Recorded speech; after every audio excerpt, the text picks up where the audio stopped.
Hello friends, welcome to our YouTube channel New Sunshine, जहां हम discuss करते हैं कुछ बेहतर।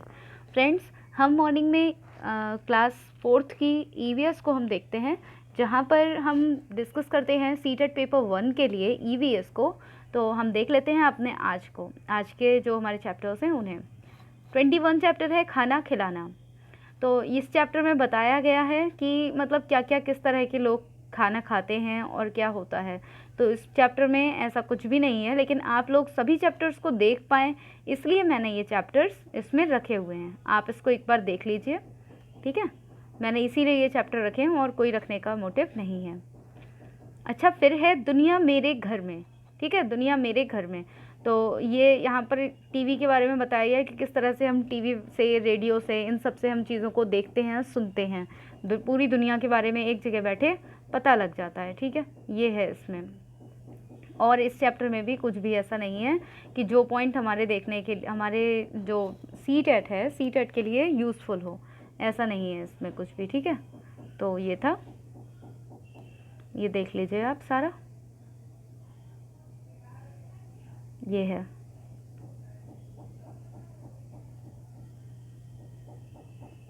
सारा का सारा आप देख ले सकते हैं, इसमें ऐसा नहीं है कुछ भी। हाँ, ये चैप्टर जो है, नेक्स्ट चैप्टर पोचमपल्ली, ये बहुत ही ज़्यादा इंटरेस्टिंग और बहुत ही ज़्यादा इम्पॉर्टेंट टॉपिक है पोचमपल्ली।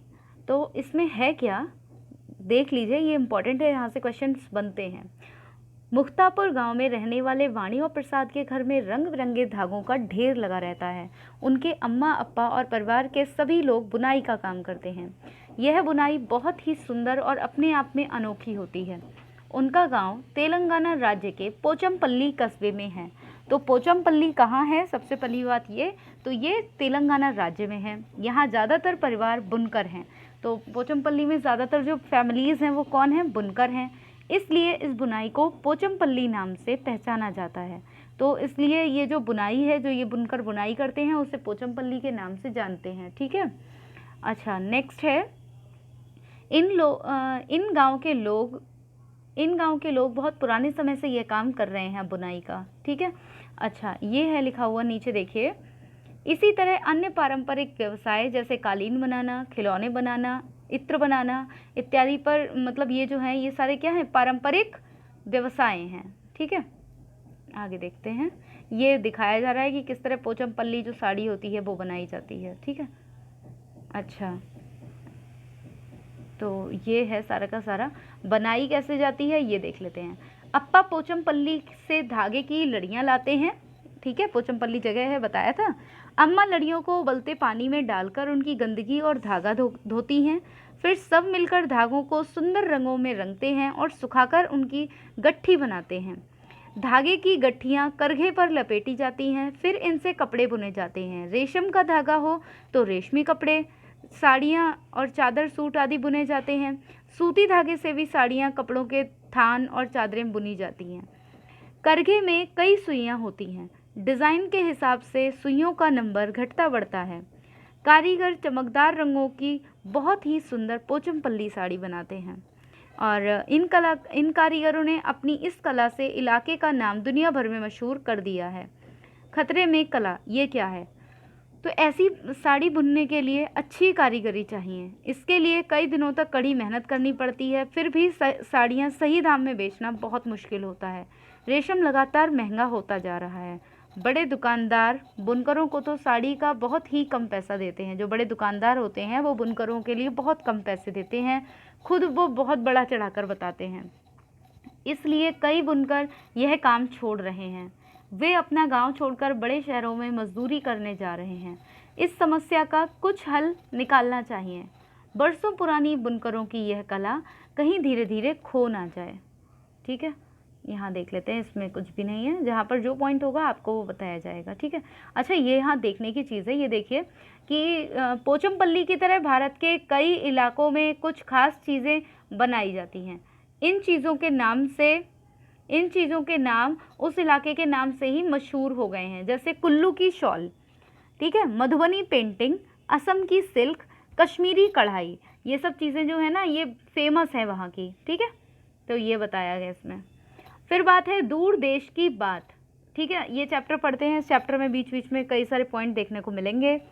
आज मालू के घर में बहुत चहल पहल है। चिट्टप्पन और उनका परिवार 5 साल बाद घर आए हैं। 5 साल पहले चिट्टप्पन की नौकरी अबू धाबी में लगी थी, तभी से वे वहीं रह रहे हैं। मालू और उसके अप्पा चिट्टप्पन के परिवार को लेने हवाई अड्डे गए। हवाई जहाज के पहुंचने के बाद सभी यात्रियों का सामान उतरने में काफ़ी समय लग गया। आखिरकार चिट्टप्पन, कुंजम्मा और हवाई अड्डे से बाहर आते दिखाई दिए। जो चिट्टप्पन थे, कुंजम्मा थी और बच्चे थे, ये सब बाहर आते दिखाई दिए। शांता और शशि कितने बड़े हो गए हैं, अप्पा एकाएक बोल पड़े। सारा सामान टैक्सी में रख और सब चल दिए मालू के घर की ओर। शांता, तुम इतने लंबे सफ़र के बाद बहुत थक गई होगी। अप्पा बता रहे थे कि अबू धाबी भारत से बहुत दूर है। मालू ने कहा, अरे नहीं, हम तो बिल्कुल नहीं थके। माना अबू धाबी यहाँ से बहुत दूर है, पर हवाई जहाज़ से पहुँचने में हमें 2 ही घंटे लगे। हवाई जहाज़ बहुत तेज़ उड़ता है, शांता बोली। अच्छा, ये जो बात हो रही है चिट्टप्पन और ये कुंजम्मा की, ये है क्या? तो ये देख लेते हैं। मलयालम में चिट्टप्पन पिता का छोटा भाई होता है और कुंजम्मा पिता के छोटे भाई की पत्नी अर्थात चाची होती हैं। ठीक है, ये वाला पॉइंट आप शायद देख पा रहे होंगे यहाँ पर। ये जो लाइन है, छोटे भाई की पत्नी अर्थात चाची होती हैं। ठीक है, ये याद रखने की बात है। आगे देखते हैं। मालू यह सुनकर बहुत हैरान हुआ। उसे याद आया वह अपने स्कूल के ट्रिप पर चेन्नई गया था, तो उसे ट्रेन में पूरे 12 घंटे लगे। लेकिन नक्शे में तो चेन्नई और कोच्चि बहुत पास दिखाई देते थे। हवाई अड्डे से घर तक के रास्ते में मालू, शांता और शशि ने बहुत सारी बातें की। मालू को याद आया जब वह अपने स्कूल के बच्चों के साथ ट्रिप पर गई थी, तो उसे बहुत ही अच्छा लगा। वह शांता से भी पूरे सफ़र बातें जानना चाहती थी। ठीक है, पूरे सफ़र की बातें जानना चाहती थी। रेत ही रेत। अब जो हमारी ये गर्ल है ना, ये सब कुछ बता रही है। शांता जो है बता रही है। मालू ने पूछा, क्या तुमने हवाई जहाज़ से बहुत सी मज़ेदार चीज़ें देखी? तो हाँ, ज़्यादातर हवाई जहाज़ से बादल ही बादल दिखाई दिए, क्योंकि हवाई जहाज़ बादलों से बहुत ऊपर उड़ रहा था। इससे पहले कुछ समय तक तो नीचे रेत ही रेत दिखाई दी, पर रेत का रंग बदलता रहा, कभी सफ़ेद, कभी भूरा, तो कभी पीला, कभी लाल या कभी काला। कभी कभी उन्हें रेत के पहाड़ भी दिखाई दिए। फिर नीचे ज़मीन दिखाई देनी बंद हो गई। शांता बोली, इन्हें रेत के टीले भी कहते हैं। शशि ने आगे कहा, मैंने तो केवल समुद्र के किनारे ही रेत देखी है। मालू बोल पड़ी, तब तो तुम्हें अबू धाबी आना ही चाहिए। चिट्टप्पन बोले। चिट्टप्पन कौन? पिता के छोटे भाई। उन्होंने बताया, अबू धाबी और आसपास के देश रेगिस्तानी इलाके में है। शहर से थोड़ी ही दूर जाओ तो चारों ओर दूर दूर तक रेत ही रेत दिखाई देती है। ना कोई पेड़, ना हरियाली, केवल रेत। केरल में बने अपने घर के आसपास की हरियाली और ठंडे पानी को मैं बहुत याद करती थी। अब यहाँ आकर बहुत अच्छा लग रहा है, कुंजम्मा बोली। बारिश कैसी होती है? यह बात तो शांता और शशि भूल ही गए। वैसे भी रेगिस्तान में बारिश नहीं होती, वहाँ पानी सचमुच बहुत कीमती है। वहाँ ना बारिश होती है, ना ही नदियाँ हैं, ना झील है, ना ही तालाब। ज़मीन के नीचे भी वहाँ पानी नहीं है, चिट्टप्पन ने कहा। शशि ने बीच में कहा, लेकिन वहाँ रेतीली ज़मीन के नीचे तेल होता है, इसलिए तो वहाँ पेट्रोल आसानी से मिल जाता है। वहाँ पेट्रोल पानी से भी सस्ता है, चिट्टप्पन ने बताया। बातें करते करते सभी मालू के घर पहुँच गए और उसके बाद टैक्सी से उतरते ही शशि और शांता आसपास इतने सारे फलों के पेड़ देखकर हैरान रह गए। नारियल, केले, पपीते, सुपारी, कटहल, कितनी तरह के पेड़ थे। तो ये सब है। और शशि बोली, अबू धाबी में तो सिर्फ खजूर के ही पेड़ दिखाई देते हैं, क्योंकि वही एक ऐसा पेड़ है जो वहाँ उग सकता है। अच्छा, उसके बाद हाँ, ये हमारे लिए है इम्पॉर्टेंट कि शशि ने मालू को अबू धाबी में चलने वाले नोट और सिक्के दिखाए थे। तो शांता ने बताया कि वहाँ अलग तरह के रुपए होते हैं जिन्हें दिरहम कहा जाता है। तो अबू धाबी की जो हमारी जो करेंसी है वो क्या है? दिरहम है। ठीक है, ये इस तरह से है। और इसमें हाँ ये है कि क्या कहते हैं, चिट्टप्पन बोले, अबू धाबी में खिड़कियों को खोलने का तो सवाल ही नहीं उठता। बाहर बहुत गर्मी होती है, ज़्यादातर जगह तो एयर कंडीशनर चलते हैं। गर्मी की वजह से वहाँ के लोग ढीले ढाले सूती कपड़े पहनते हैं और पूरा शरीर और सिर भी ढके रहते हैं, इससे वे तेज़ धूप से बच जाते हैं। ठीक है, ये था। अब ये है कि वहाँ के लोग गर्मी से बचने के लिए क्या करते हैं, तो वहाँ के लोग गर्मी से बचने के लिए ढीले ढाले कपड़े पहनते हैं और सर को भी ढके रहते हैं। ये था, ये भी नहीं है। अच्छा, अब ये चैप्टर आता है चटपटी पहेलियाँ। तो चटपटी पहेलियों में कुछ नहीं है, ये बस बताया गया मसालों के बारे में कुछ पहेलियाँ हैं, देख सकते हैं इन्हें। केरल जो है, केरल के लिए स्पाइस गार्डन भी बोलते हैं, मसालों का बागान। फौजी वहीदा, फौजी वहीदा चैप्टर से हमारे लिए कुछ पॉइंट्स देखने को मिलेंगे, उन्हें देखते हैं। तो ये जो फ़ोटो है ये है लेफ्टिनेंट कमांडर वहीदा प्रिज्म की। ये भारतीय नौसेना में डॉक्टर हैं और नौसेना के समुद्री जहाज़ पर काम करने वाली गिनी चुनी महिलाओं में से एक हैं। ये पहली महिला हैं जिन्होंने एक पूरी परेड की कमान संभाली। किसी भी सेना में यह बहुत बड़ी बात मानी जाती है। ये है इसमें, और इसके अलावा आगे ये बस दिखाया गया है कि कहाँ कहाँ क्या क्या है, इसमें कुछ ऐसा नहीं है। यहाँ पर वहीदा जो प्रिज्म है उनके बारे में बस केवल वही एक लाइन याद रखने की है जो हमने अभी पढ़ ली, और इसमें नहीं है। और इसमें नहीं था कुछ भी। ये चैप्टर है कोशिश हुई कामयाब।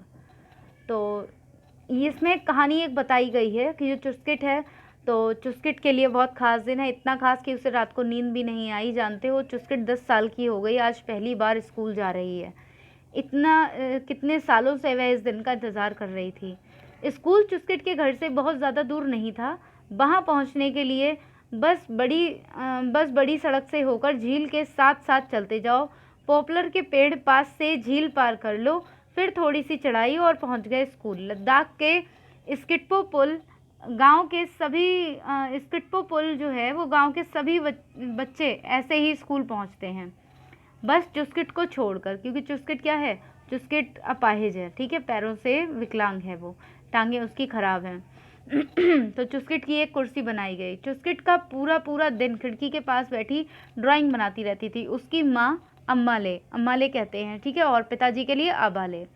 वह सुंदर ड्राइंग बनाती थी, इससे चुस्किट खुश हो जाती थी। एक दिन उसके पिताजी अबाले उसके लिए पहिए वाली कुर्सी ले आए। चुस्किट ने जल्दी ही अपनी कुर्सी को आगे पीछे घुमाना सीख लिया। चुस्किट की खुशी का ठिकाना नहीं था। अब उसके पिताजी को हर जगह उसे उठाकर नहीं ले जाना पड़ता। जब उसका मन करता वह अमाले से कहती, वे उसे कुर्सी पर बिठा देती और वह अपनी कुर्सी चलाकर बाहर आंगन में आ जाती। चुस्किट हर सुबह बच्चों को देखती थी। बच्चे हंसते खेलते मज़े करते हुए स्कूल जाते। उसका भी मन करता था वह भी उनमें शामिल हो जाए। तो ये है।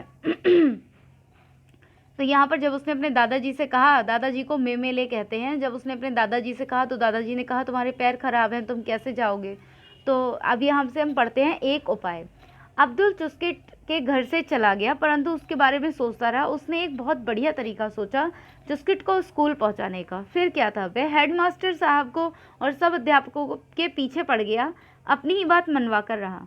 चुस्किट की परेशानी को आसानी में बदला जा सकता है। उन्होंने मिलकर तरीका ढूंढा जिससे चुस्किट अपनी पहिया वाली कुर्सी को स्कूल के रास्ते चला सके।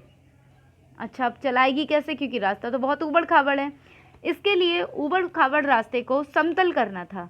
बच्चों की एक टोली उसके घर के सामने वाली ऊबड़ खाबड़ ज़मीन को ठीक करने में लग गई, दूसरी टोली नदी के पास वाली ज़मीन को। परंतु अभी एक समस्या थी, चुस्किट नदी कैसे पार करेगी। तो ये सब है, और फिर धीरे धीरे करके नदी भी, बच्चों ने नदी पर भी पुल बना लिया।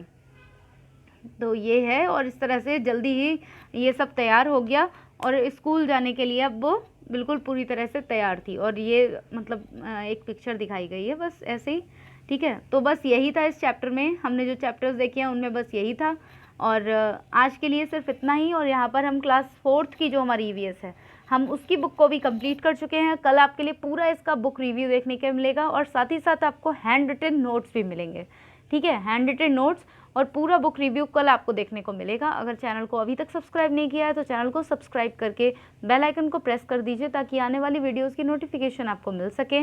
और साथ ही अगर वीडियो अच्छा लगा है तो वीडियो को भाई लाइक एंड शेयर तो करना बनता है ना, तो लाइक और शेयर भी कर दीजिएगा। तो thank you for watching my video.